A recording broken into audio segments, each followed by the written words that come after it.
নমস্কাৰ সকলোকে নিবেদিতা দত্ত ভ্লগৰ অন্য এটি ভিডিঅ'লৈ আপোনালোক সকলোকে পুনৰবাৰ স্বাগতম জনাইছোঁ। একেবাৰে বহুত কেইদিনেই হ'ল ভিডিঅ' দিয়া হোৱাই নাই আৰু আপোনালোকক সিদিনা ভিডিঅ'টো দিওঁতে কৈছিলোঁ যে জয়মতী নাটকৰ ৰাতিৰ ভিডিঅ'খিনি আপোনালোকক পিছদিনাই দিম বুলি কৈছিলোঁ, কিন্তু দিয়া নাই হোৱা। মোৰ মানে একদম এইকেইদিন কি ক'ব আৰু ছোৱালীৰ মেট্ৰিকৰ ৰিজাল্ট দিলে আৰু এইবিলাকত মানে অহা যোৱা ইফাল সিফাল কৰি থাকোঁতেই মোৰ মানে ভিডিঅ' কৰিবলৈ সময় নহৈছে আৰু খুব মানে খৰখেদা হয় আৰু আলহী দুলহী আহি আছে। মানে এইকেইদিন একদম ইমানেই ব্যস্ততা হৈছে, ভিডিঅ' এটা মোবাইলটো লৈ ভিডিঅ' কৰিবলৈ সময় নোহোৱা হৈছে আৰু সেই আগত যিখিনি কৰি ৰাখিছিলোঁ আপোনালোকক দেখাম বুলি, সেইখিনি দেখাবলৈও মানে একেবাৰে সময় নহৈছে। আজি ভাবিছোঁ আজি ষ্টাৰ্ট কৰি লওঁ, এতিয়া একেবাৰে ৰাতিয়ে হ'ল। ৰাতিৰ ভিডিঅ' দেখাম যদি আপোনালোকক একেবাৰে ৰাতি ষ্টাৰ্ট কৰিছোঁ ভিডিঅ'টো। আৰু মই সিদিনা 21 তাৰিখৰ ৰাতি যোনখন আমাৰ জয়মতী কৰিছিলোঁ, জয়মতীৰ অলপ ক্লিপ মানে ভিডিঅ' মই ৰাখিছিলোঁ আপোনালোকক দেখাম বুলি, আৰু সেই ভিডিঅ'কে এতিয়া আপোনালোকৰ আগত দেখাবলৈ লৈছোঁ। আপোনালোকে কেনেকুৱা পায় নাজানো, ভিডিঅ'বিলাক চাব ভালদৰে আৰু আপোনালোকে ইমান ধুনীয়াকৈ মৰম দি আছে, পিছলৈ যাতে তেনেকৈ মানে আগলৈ আৰু মৰম দি যায় তেনেকৈ মানে মই আশা কৰিছোঁ। আৰু আজি এতিয়া ভিডিঅ'খিনি দিওঁ বুলি ভাবিছোঁ আপোনালোকক, অকণমান আৰু দেই, মানে একদম চিৰিয়েলকৈ নাই ভিডিঅ', আধাকৈ আছে, তেনেকুৱাকৈ আপোনালোকক দিওঁ। আমাৰ সত্যাগ্ৰহী জয়মতী বুলি আমি কৰিছিলোঁ, সেই সত্যাগ্ৰহী জয়মতীখনৰ আমাৰ নিতাই পুখুৰী ৰামেশ্বৰ কোঁৱৰদেৱে লিখিছিলে, শিৱসাগৰ জিলাৰ নিতাই পুখুৰী ৰামেশ্বৰ কোঁৱৰদেৱে লিখা সত্যাগ্ৰহী জয়মতীৰ সেই নাটকখন আমি কৰিছিলোঁ আৰু আপোনালোকক তাৰেই অকণমান দেখাবলৈ লৈছোঁ। আৰু ভিডিঅ'টো চাই কেনেকুৱা পাইছে শেষত ক'বলৈ নাপাহৰিব, তেতিয়াহ'লে ভিডিঅ'টো চাওকচোন আপোনালোকে। বহু সময়ৰ পাছত আকৌ আহিছোঁ আপোনালোকৰ ওচৰলৈ। এতিয়া আৰু দিনটো তাতে থাকি মেলি কাম বন কৰি আজৰি হৈ দিনৰ ভাগৰ কামখিনি কৰি আৰু এতিয়া অকণমান সময় আগত আহি পেলাই ঘৰ পালোহি আৰু এতিয়া ভালকৈ ফ্ৰেছ হৈ আকৌ মেকআপত লাগি গ'লোঁ। ঘৰতে মই মেকআপটো কৰি লৈছোঁ। আমাৰ মানে মোৰ জানে আমাৰ ঘৰৰ মানুহ আছে মেকআপ কৰা, আমাৰ এইগৰাকী মেকআপ আৰ্টিষ্ট আমাৰ মোৰ জাজনী আহিছে, তাৰপিছত তাই হয়তো আমি গোটেই সোপাই মেকআপ পূৰা কৰাই লৈছোঁ। আমাৰ মুনুকনে নিজেই কৰি লৈছে, তাৰপিছত আমাৰ এইফালে লাগিয়ে আছে গুণুমা, আৰু এইফালে আমাৰ দেহাক পূৰা কৰি আছে। মোৰ আৰু এয়া অকণমান কৰি দিলে আৰু বোলে কিবা লগাবলৈ বাকী আছে। গোটেইখন খজুৱাইছেহে দেখোন মুখখন, নাকটোৱে খজুৱাইছে। আৰু এনেকুৱা মেকআপ চেকআপ কৰিলে মানে কিবা খজুৱতি এটা হয় নাক চাকবোৰ, মেকআপ বোলে গুচি কৰিব লাগে। একেবাৰে ফাইনেল লুকটো আপোনালোকক দেখাই আছোঁ, একেবাৰে তাত গৈ পেলাই ড্ৰেছ চেছ পিন্ধাৰ পিছত, তাৰপিছত আপোনালোকক আকৌ লগ পাই আছোঁ।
কথা কৈছানে কেনেকৈ ৰাজমাওতে নিজৰ ওচৰত আলোচনা কৰি থাকোঁতে মই আৰু শুনি আছিলোঁ দেউতা।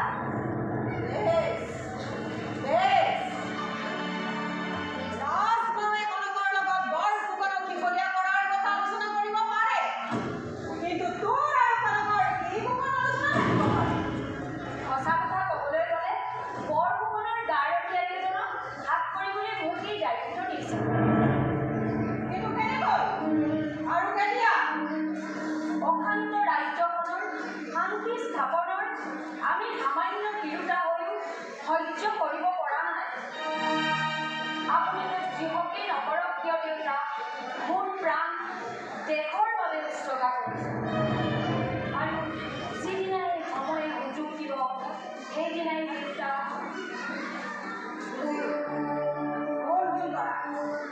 ময়ো তোক এটা দায়িত্ব ৰজা আৰু বৰফুকনৰ মাজত কি গোপন আলোচনা হয় তাৰ বাতৰি তই মোক দিবি। পাৰিম দেউতা ঈশ্বৰ। পিছে এটিয়ে দেউতাক বা লগ পাম কাম মোৰ সময়ত সুবিধা বুজি মইতো নিজেই লওঁ। ৰাজ্যখনৰ শান্তি সম্প্ৰীতি স্থাপন কৰিবলৈ আমি প্ৰস্তুত হওঁ। আপোনাৰ আদেশ পালন কৰিবলৈ সাজু। শুনি সুখী হৈছোঁ। এদিন ৰাজ্যখনত দুঘৰ কলীয়া ডাৱৰ এপানি আকৌ ৰঙা বেলি ওলাব। নাম কৰি নাথাকে আমাক চকু মেলি চাব। আৰু সেইদিনাই মই তোক এটি বৰমৰ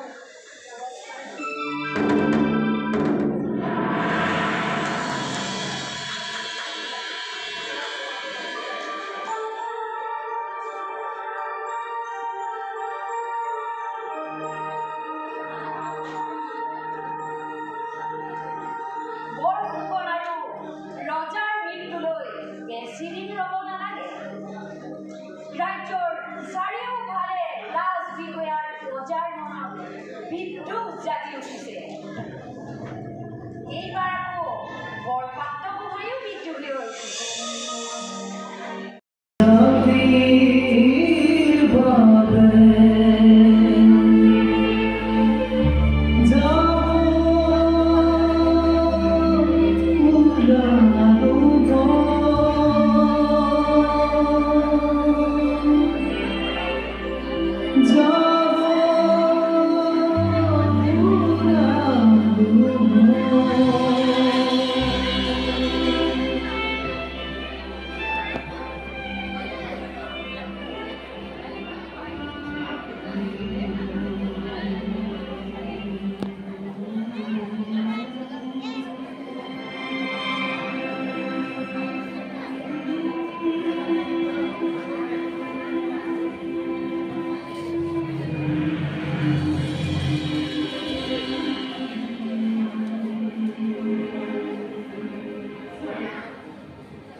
আমি ছোৱালী যদি পলবি ভাল লাগিব মজা লাগে ছোৱালীবোৰ ধৰিব পৰা নাই নহয় বোৱাৰী একেবাৰে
গদাপাণিক ধৰি আনিবৰ বাবে চাওদাংগৰত পঠিয়াইছে বোলে।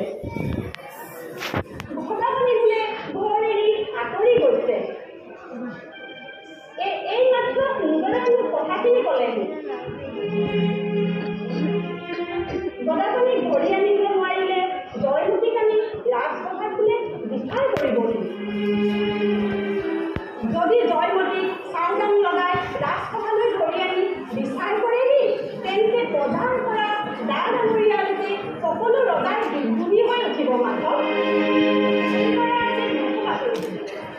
ইমান যে অন্যায় আচৰণবোৰ ধীৰে ধীৰে বাঢ়িবলৈ ধৰিছে, এই সকলোবোৰ লালুকলা বৰ্তমানৰ সম্পূৰ্ণতে হৈছে।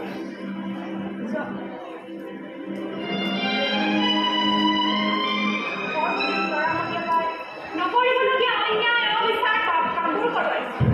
নৰবী লালুকলাই আহি ঘৰখনে কৰিবলৈ কৰি নিজে জয়মতীক ৰাজপ্ৰসাদৰ হ'ল কৰ্কদেৱ পূজাই বাধা দিয়ে। এইখিনি কথা কম বুলিয়ে মই সি মোৰ সন্তান মাধৱ, মই তাক সকলোবোৰ কথা বুজাই কম।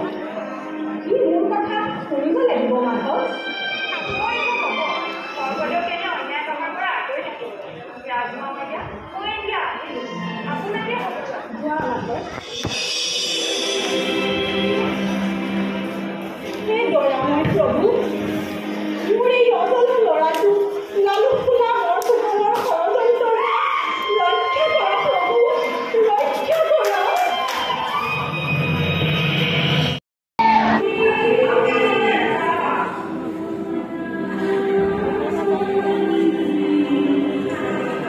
মানুহ নাই দেখোন।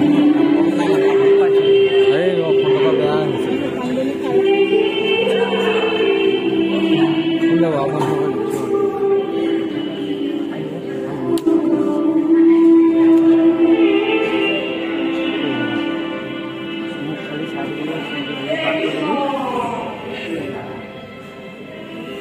তোক সিগনেল মই দি দিম না।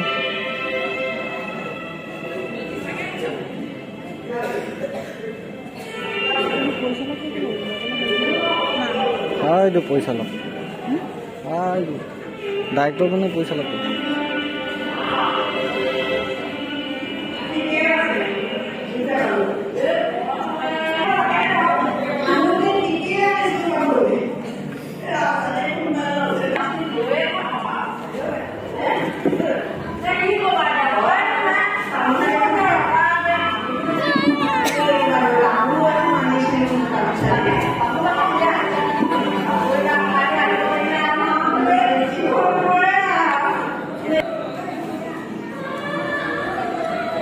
মোৰ পৰা তামোল কিবাখন খাইছে আৰু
জয়মতী